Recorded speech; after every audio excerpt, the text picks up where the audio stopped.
Hello friends, मैं रोशन आपका अपने YouTube channel combine lecture series में स्वागत करता हूं। ये हमारी इंग्लिश की क्लास है, जहां पिछली क्लासेस में हमने डिस्कस किया था कि टेंस क्या है, टेंस कितने प्रकार के होते हैं और टेंस की हेल्पिंग वर्ब कैसे बनी, कौन से टेंस में किस हेल्पिंग वर्ब का इस्तेमाल किया जाता है और कौन सी वर्ब का इस्तेमाल किया जाता है। तो आज हम अपनी क्लास में पढ़ने वाले हैं कि किस टेंस में कौन से सब्जेक्ट के अनुसार कौन सी वर्ब का प्रयोग किया जाएगा, जिसे हम लोग कहते हैं सब्जेक्ट वर्ब और एग्रीमेंट। यानी कि अगर सब्जेक्ट सिंगुलर होगा तो टेंस की कौन सी वर्ब इस्तेमाल की जाएगी और अगर सब्जेक्ट प्लूरल होगा तो टेंस की कौन सी वर्ब इस्तेमाल की जाएगी, ये आज हम लोग डिस्कस करेंगे सभी टेंसेस में।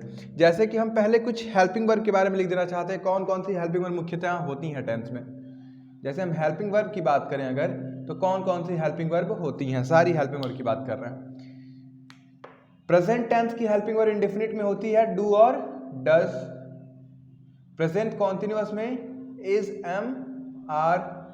प्रेजेंट परफेक्ट में हैज एंड हैव और प्रेजेंट परफेक्ट कॉन्टिन्यूअस में हैज बीन, हैव बीन। ठीक है। वैसे ही अगर ये तो प्रेजेंट का था और हम पास्ट में चले आए तो पास्ट की भी ऐसे ही हेल्पिंग वर्ब होती हैं। इंडेफिनिट में डिड, कॉन्टिन्यूअस में वाज एंड वर, परफेक्ट में हैड एंड परफेक्ट कॉन्टिन्यूअस में had been. Same as same वैसे ही फ्यूचर की अपनी हेल्पिंग वर्ब होती हैं। जैसे फ्यूचर की बात की जाए तो will and shall, will shall, will be, shall be, will have, shall have और वैसे ही will have been, shall have been.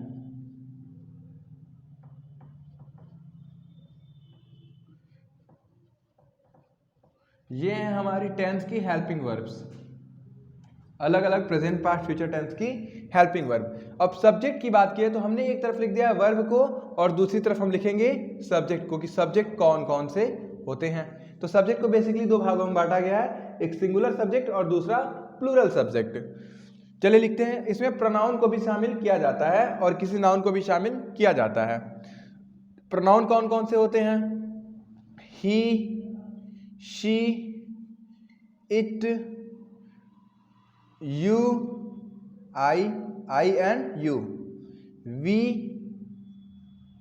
दे। और यहां पे अगर मैं कहूं नेम, तो नेम के भी दो केस हैं, एक सिंगुलर और दूसरा प्लूरल। यानी कि राम एंड श्याम कहा है तो प्लूरल हुआ और सिर्फ राम कहा जाए तो वो सिंगुलर हुआ नेम के हिसाब से। तो ऐसी कंडीशन में हमेशा ये देखना है कि कौन सी हेल्पिंग वर्ब कौन से टेंस के साथ इस्तेमाल, कौन से सब्जेक्ट के साथ इस्तेमाल की जाएगी। जैसे डू डज में से अगर बात की जाए तो ही के साथ डू और डज में से क्या इस्तेमाल किया जाएगा? ही के साथ डू और डज में से डज का इस्तेमाल किया जाता है। ही के साथ इज एम आर में से क्या इस्तेमाल किया जाएगा? ही के साथ इज एम आर में से इज का इस्तेमाल किया जाता है। ही के साथ हैज हैव में से क्या इस्तेमाल किया जाएगा? ही के साथ हैज का इस्तेमाल। ही के साथ हैज बीन, हैव बीन में से क्या इस्तेमाल किया जाएगा? Has been. क्लियर है? तो सेम एज सेम हम बीन वाले पोर्शन को नहीं लिखेंगे, क्योंकि विल और बी या हैज से ही हैज बीन बना है, तो हम बीन वाले सेक्शन को नहीं लिखेंगे क्योंकि स्पेस की कमी की वजह से। तो तीन यहां से क्लियर होते हैं। अगर इसकी बात की जाए तो ही के साथ या शी के साथ सबके साथ क्या लगेगा? पास्ट में डिड लगेगा। ही के साथ क्या लगेगा? वॉज लगेगा कॉन्टिन्यूअस में। और ही के साथ यहाँ पे क्या लगेगा? हैड लगेगा। तो जब ही के साथ हैड लग रहा है तो ही के साथ भी हैड बीन भी ही के साथ ही लगेगा। वैसे ही विल और शैल की बात की जाए तो ही के साथ हर केस में विल का इस्तेमाल किया जाता है। किसी भी कंडीशन में ही के साथ क्या इस्तेमाल नॉर्मली हम करते हैं? विल का करते हैं फ्यूचर टेंस के अंदर। तो जहां ही के साथ विल लग रहा है वैसे ही के साथ विल भी लगेगा, वैसे ही के साथ विल हैव लगेगा, वैसे ही के साथ विल हैव बीन लगेगा। तो आप विल से समझ पाएंगे।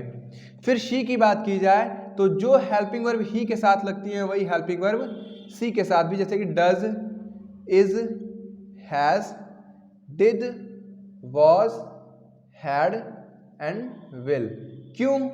क्योंकि ही मीन्स होता है वह और शी मीन्स भी होता है वह। लेकिन ही किसी लड़के के लिए इस्तेमाल किया जाता है, यानी कि मेल के लिए, और शी किसके लिए इस्तेमाल किया जाता है, फीमेल के लिए। इसलिए सबकी दोनों के साथ एक ही हेल्पिंग वर्ब का इस्तेमाल किया जाएगा। इट की बात करें तो इट के साथ भी डज ही लगेगा, इज लगेगा, हैज लगेगा, डिड लगेगा, वाज लगेगा, हैड लगेगा एंड विल लगेगा। यानी कि अगर डू डज में से इट की बात किया तो वो डज को एक्सेप्ट करता है, इज एमआर में से इट इज को एक्सेप्ट करता है, हैज हैव में से इट हैज को एक्सेप्ट करता है, डिड एक्सेप्ट करता है, वाज वर में से वॉज को एक्सेप्ट करता है। ये है रूल। आई की अगर बात की जाए तो आई डू और डज में से, आई डू और डज में से हमेशा डू को एक्सेप्ट करता है, यानी कि आई के साथ क्या इस्तेमाल किया जाएगा, डू इस्तेमाल किया जाएगा। इज एमआर में से एम इस्तेमाल किया जाएगा, हैज हैव में से हैव इस्तेमाल किया जाएगा। तो हैव जब आई के साथ इस्तेमाल किया जा रहा है तो हैज बीन हैव बीन में से भी हैव बीन का भी इस्तेमाल आई के साथ किया जाएगा। यहाँ पे डिड किया जाए क्योंकि और ऑप्शन भी नहीं है। आई के साथ वॉज वर में से वॉज लगता है, हैड है तो हैड ही लगेगा, और फ्यूचर में क्या लगता है, आई के साथ शैल वाले सेक्शन का इस्तेमाल किया जाता है। यानी अगर हमें शैल बी विल बी में से चूज करना होगा तो हम आई के साथ शैल बी चूज करेंगे। Shall have been will have been में से हमें चूज करना पड़ेगा तो आई के साथ हम शैल हैव बीन को चूज करेंगे।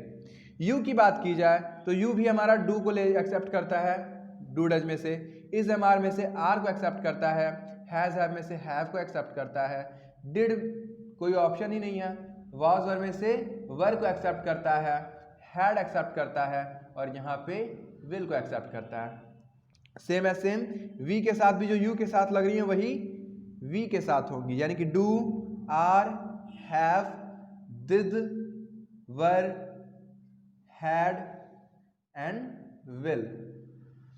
दे के साथ भी वही जो यू वी के साथ लगा है वही हेल्पिंग वर्ब दे के साथ भी इस्तेमाल की जाएंगी, जैसे कि do, are, have, did, were, had, will. ठीक है, सॉरी वी के साथ यहाँ पे शैल लगता है। आई एंड वी दो ऐसे प्रोनाउन होते हैं जहाँ पे फ्यूचर के टेंस में शैल का इस्तेमाल किया जाता है।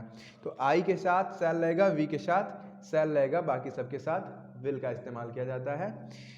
नेक्स्ट अगर बात की जाए नेम की, तो नेम क्या होता है, जैसे राम, श्याम, ईटीसी किसी का नाम है तो नाम हमेशा सिंगुलर होता अगर होगा तो सिंगुलर वाली वर्ब का इस्तेमाल करेगा, यानी कि डज का इस्तेमाल करेगा, इज का इस्तेमाल करेगा, हैज़ का इस्तेमाल करेगा, डिड का इस्तेमाल करेगा, वॉज का इस्तेमाल करेगा, हैड का इस्तेमाल करेगा, और यहाँ पे विल का इस्तेमाल करेगा।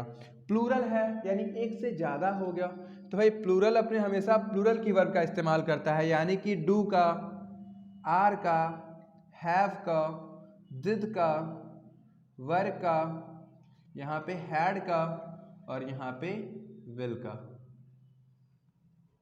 उम्मीद करते हैं ये चीज़ें आपको समझ में आई होंगी। यानी अगर हमारे सामने कभी सब्जेक्ट आता है, टेंस है कि राम ने खाना खा लिया था, तो राम क्या है, नेम है, और खा लिया था का मतलब हुआ हैड, पास्ट परफेक्ट, तो यहाँ पे क्या लगाएंगे, हैड लगाएंगे। किसी ने कहा कि राम और श्याम घर जाते हैं, तो राम और श्याम क्योंकि प्लूरल है, घर जाते हैं यानी प्रेजेंट इंडेफिनिट हेल्पिंग वर्ब क्या है, डू डज, तो राम और श्याम प्लूरल के साथ क्या लगेगा, डू लगेगा। किसी ने कहा कि हम लोग दिल्ली जाएंगे, फ्यूचर इंडेफिनिट की हेल्पिंग होती है विल और शैल, हम के साथ यानी वी के साथ क्या लगेगा, शैल लगेगा। तो इस प्रकार से जो भी हमारे प्रोनाउंस हैं और जो भी हमारे नाउन हैं उनके साथ कौन से टेंस में किस वर्ब का इस्तेमाल किया जाता है, आज हमने इस वीडियो में यही पढ़ा। अगर इस वीडियो से रिलेटेड कोई भी आपको डाउट्स रहता है, कंफ्यूजन रहती है, तो आप हमें कमेंट करके बताएं और कोशिश की जाएगी आपके कमेंट्स, आपके संदेह को दूर करने की। मिलते हैं नेक्स्ट वीडियो में टेंस के एक और पार्ट को लेकर के, तब तक के लिए धन्यवाद, थैंक यू।